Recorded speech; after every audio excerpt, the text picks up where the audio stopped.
الحمد للہ رب العالمین والصلاة والسلام علی سید المرسلین اما بعد فاعوذ باللہ من الشیطان الرجیم بسم اللہ الرحمن الرحیم صلی اللہ تعالی علیہ وسلم۔ جنگ خیبر خیبر مدینہ سے 8 منزل کی دوری پر ایک شہر ہے۔ ایک انگریز سیاح نے لکھا ہے کہ خیبر مدینہ سے 320 کلومیٹر دور ہے۔ یہ بڑا زرخیز علاقہ تھا اور یہاں عمدہ کھجوریں بکثرت پیدا ہوتی تھیں۔ عرب میں یہودیوں کا سب سے بڑا مرکز یہی خیبر تھا۔ یہاں کے یہودی عرب میں سب سے زیادہ مالدار اور جنگجو تھے اور ان کو اپنی مالی اور جنگی طاقتوں پر بڑا ناز اور گھمنڈ بھی تھا۔ یہ لوگ اسلام اور بانی اسلام صلی اللہ علیہ وآلہ وسلم کے بدترین دشمن تھے۔ یہاں یہودیوں نے بہت سے مضبوط قلعے بنا رکھے تھے جن میں سے بعض کے آثار اب تک موجود ہیں۔ ان میں سے 8 قلعے بہت مشہور ہیں جن کے نام یہ ہیں: نمبر 1 قتیبہ، نمبر 2 ناعم، نمبر 3 شق، نمبر 4 قموس، نمبر 5 نطات، نمبر 6 صعاب، نمبر 7 وطیخ، نمبر 8 سلالم۔ در حقیقت یہ 8 قلعے 8 محلوں کے مثل تھے اور انہی 8 قلعوں کا مجموعہ خیبر کہلاتا تھا۔ حوالہ کتاب کا نام مدارج النبوت، جلد 2 صفحہ نمبر 334۔ جنگ خیبر کا سبب یہ ہم پہلے لکھ چکے ہیں کہ جنگ خندق میں جن کفار عرب نے مدینے پر حملہ کیا تھا ان میں خیبر کے یہودی بھی تھے، بلکہ در حقیقت وہی اس حملے کے بانی اور سب سے بڑے محرک تھے، یعنی کہ جنگ کے لیے ابھارنے والے۔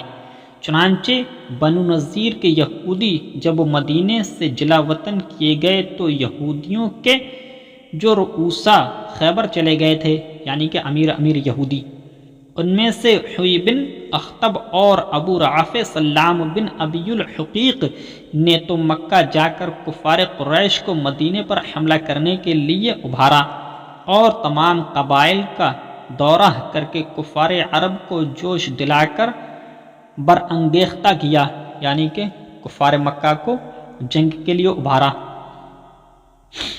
برانگیختہ کیا اور حملہ آوروں کی مالی امداد کے لیے پانی کی طرح روپیہ بہایا اور خیبر کے تمام یہودیوں کو ساتھ لے کر یہودیوں کے یہ دونوں سردار حملہ کرنے والوں میں شامل رہے۔ حوی بن اخطب تو جنگ قریظہ میں قتل ہو گیا اور ابو رافع سلام بن ابی الحقیق کو 6 ہجری میں حضرت عبداللہ بن عتیق انصاری رضی اللہ عنہ نے اس کے محل میں داخل ہو کر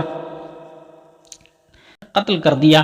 لیکن ان سب واقعات کے بعد بھی خیبر کے یہودی بیٹھ نہیں رہے، بلکہ اور زیادہ انتقام کی آگ ان کے سینوں میں بھڑکنے لگی۔ چنانچہ یہ لوگ مدینے پر پھر ایک دوسرا حملہ کرنے کی تیاریاں کرنے لگے اور اس مقصد کے لیے قبیلہ غطفان کو بھی آمادہ کر لیا۔ قبیلہ غطفان عرب کا ایک بہت ہی طاقتور اور جنگجو قبیلہ تھا اور اس کی آبادی خیبر سے بالکل ہی متصل تھی، یعنی کہ چپٹی ہوئی تھی، اور خیبر کے یہودی خود بھی عرب کے سب سے بڑے سرمایہ دار ہونے کے ساتھ بہت ہی جنگ باز اور تلوار کے دھنی تھے۔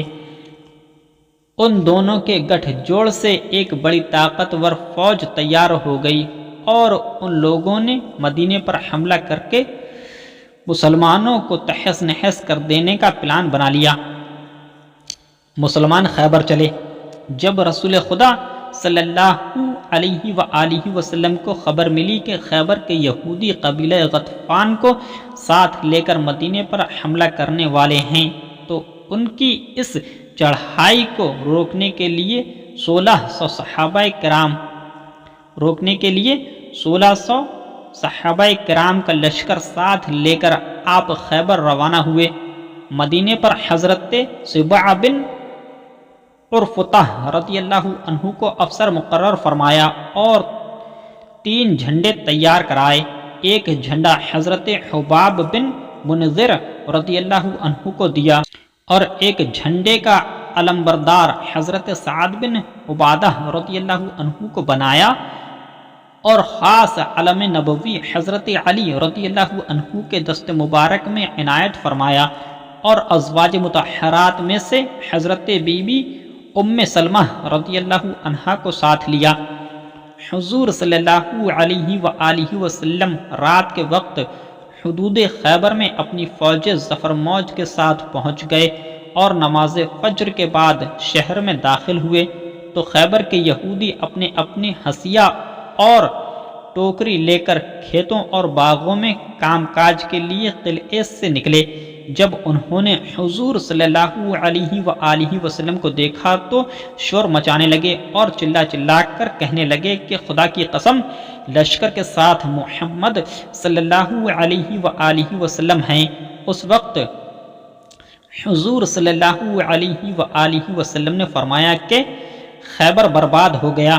بلا شبہ ہم جب کسی قوم کے میدان میں اتر پڑتے ہیں تو کفار کی صبح بری ہو جاتی ہے۔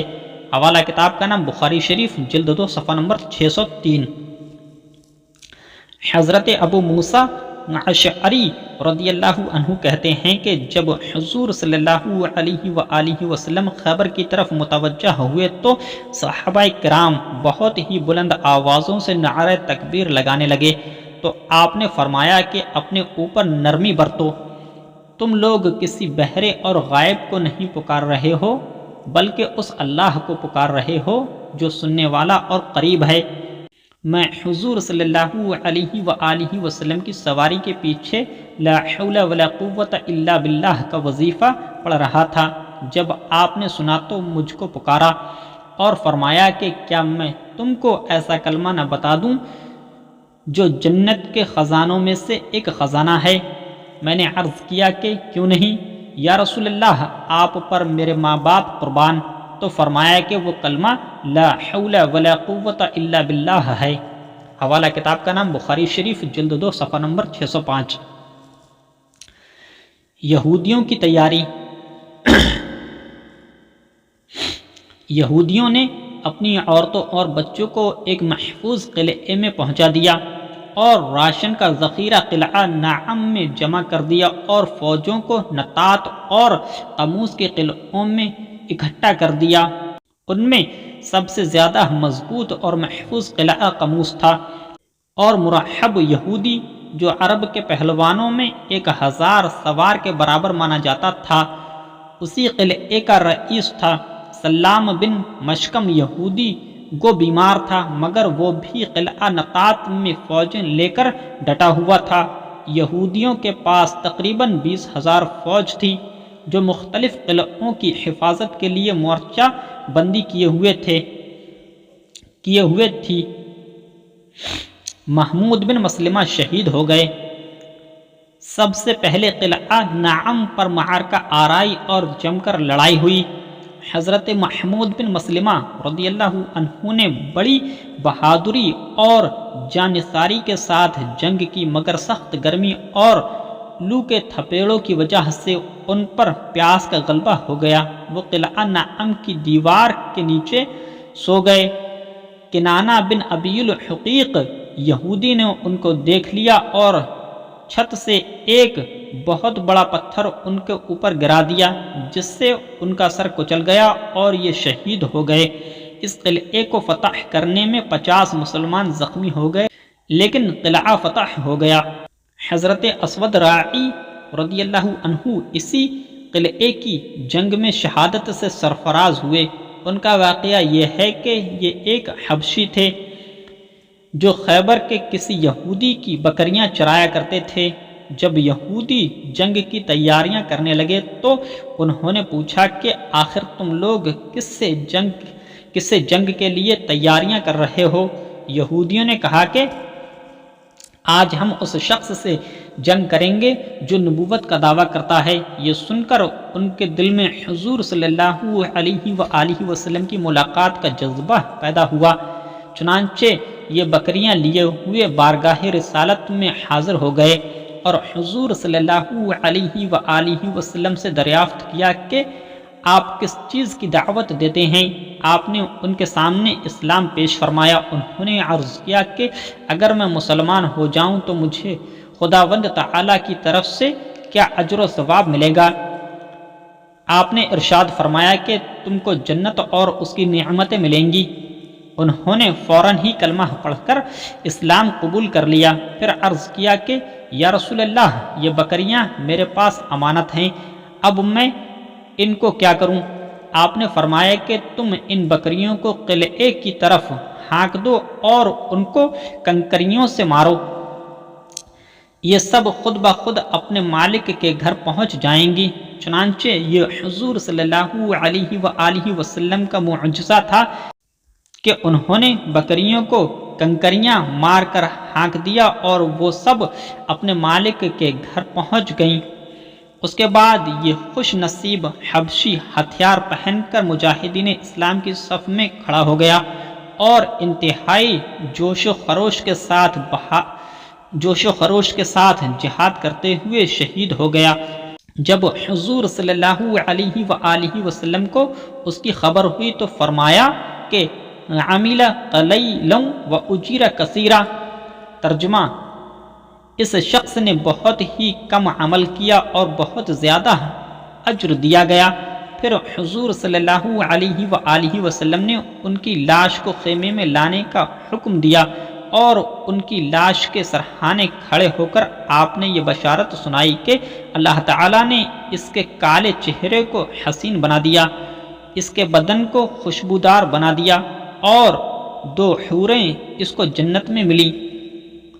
اس شخص نے ایمان اور جہاد کے سوا کوئی دوسرا عمل خیر نہیں کیا، نہ ایک وقت کی نماز پڑھی، نہ ایک روزہ رکھا، نہ حج و زکوٰۃ کا موقع ملا، مگر ایمان اور جہاد کے سبب سے اللہ تعالیٰ نے اس کو اتنا بلند مرتبہ عطا فرمایا۔ حوالہ کتاب کا نام مدارج النبوت، جلد 2، صفحہ نمبر 240۔ اسلامی لشکر کا ہیڈ کوارٹر۔ حضور صلی اللہ علیہ وآلہ وسلم کو پہلے ہی سے یہ علم تھا کہ قبیلہ غطفان والے ضرور ہی خیبر والوں کی مدد کو آئیں گے، اس لیے آپ نے خیبر اور غطفان کے درمیان مقام رجی میں اپنی فوجوں کا ہیڈ کوارٹر بنایا اور خیموں بار برداری کہتے ہیں سواری والے جانور، اور خیموں بار برداری سامانوں اور عورتوں کو بھی یہیں رکھا تھا اور یہیں سے نکل کر یہودیوں کے قلعوں پر حملہ کرتے تھے۔ حوالہ کتاب کا نام مدارج النبوت، جلد 2، صفحہ نمبر 239۔ قلعہ نعم کے بعد دوسرے قلعے بھی بآسانی بہت جلد فتح ہو گئے، لیکن قلعہ قموس چونکہ بہت ہی مضبوط اور محفوظ قلعہ تھا اور یہاں یہودیوں کی فوجیں بھی بہت زیادہ تھیں اور یہودیوں کا سب سے بڑا بہادر مرحب خود اس قلعے کی حفاظت کرتا تھا، اس لیے اس قلعے کو فتح کرنے میں بڑی دشواری ہوئی۔ کئی روز تک یہ مہم سر نہ ہو سکی، یعنی کہ جنگ فتح نہ ہو سکی۔ کئی روز تک یہ مہم سر نہ ہو سکی۔ حضور صلی اللہ علیہ وآلہ وسلم نے اس قلعے پر پہلے دن حضرت ابوبکر صدیق رضی اللہ عنہ کی کمان میں اسلامی فوجوں کو چڑھائی کے لیے بھیجا اور انہوں نے بہت ہی شجاعت اور جانبازی کے ساتھ حملہ فرمایا، مگر یہودیوں نے قلعے کی فصیل پر سے اس زور کی تیر اندازی اور سنگباری کی کہ مسلمان قلعے کے پھاٹک تک نہ پہنچ سکے اور رات ہو گئی۔ دوسرے دن حضرت عمر رضی اللہ عنہ نے زبردست حملہ کیا اور مسلمان بڑی گرم جوشی کے ساتھ بڑھ بڑھ کر دن بھر قلعے پر حملہ کرتے رہے مگر قلعہ فتح نہ ہو سکا، اور کیوں کر فتح ہوتا، فاتح خیبر ہونا تو علی حیدر کے مقدر میں لکھا تھا۔ چنانچہ حضور صلی اللہ علیہ وآلہ وسلم نے ارشاد فرمایا کہ لَأُوتَيَنَّ الرَّایَةَ عِنْدَ رَجُلٍ یفتح اللہ علی یدیہ یحب اللہ ورسولہ ویحب اللہ ورسولہ قال فبات الناس یدوکون لیلتہم ایہم یعطاہا۔ ترجمہ: کل میں اس آدمی کو جھنڈا دوں گا جس کے ہاتھ پر اللہ تعالی فتح دے گا اور وہ اللہ و رسول کا محب بھی ہے اور محبوب بھی۔ راوی نے کہا کہ لوگوں نے یہ رات بڑے اضطراب یعنی کہ بے چینی میں گزاری کہ دیکھیے کل کس کو جھنڈا دیا جاتا ہے۔ حوالہ کتاب کا نام بخاری شریف جلد 2 صفحہ نمبر 605 غزوہ خیبر۔ صبح ہوئی تو صحابہ کرام خدمت اقدس میں بڑے اشتیاق کے ساتھ یہ تمنا لے کر حاضر ہوئے کہ یہ اعزاز و شرف ہمیں مل جائے، اس لیے کہ جس کو جھنڈا ملے گا اس کے لیے 3 بشارتیں ہیں۔ نمبر 1 وہ اللہ و رسول کا محب ہے، نمبر 2 وہ اللہ و رسول کا محبوب ہے، نمبر 3 خیبر اس کے ہاتھ سے فتح ہوگا۔ حضرت عمر رضی اللہ عنہ کا بیان ہے کہ اس روز مجھے بڑی تمنا تھی کہ کاش آج مجھے جھنڈا عنایت ہوتا۔ وہ یہ بھی فرماتے ہیں کہ اس موقع کے سوا مجھے کبھی بھی فوج کی سرداری اور افسری کی تمنا نہ تھی۔ حضرت سعد رضی اللہ عنہ کے بیان سے معلوم ہوتا ہے کہ دوسرے صحابہ کرام بھی اس نعمت عظمیٰ کے لیے ترس رہے تھے۔ حوالہ کتاب کا نام مسلم شریف جلد 2 صفحہ نمبر 278 279 باب من فضائل علی۔ لیکن صبح کو اچانک یہ صدا لوگوں کے کان میں آئی کہ علی کہاں ہیں؟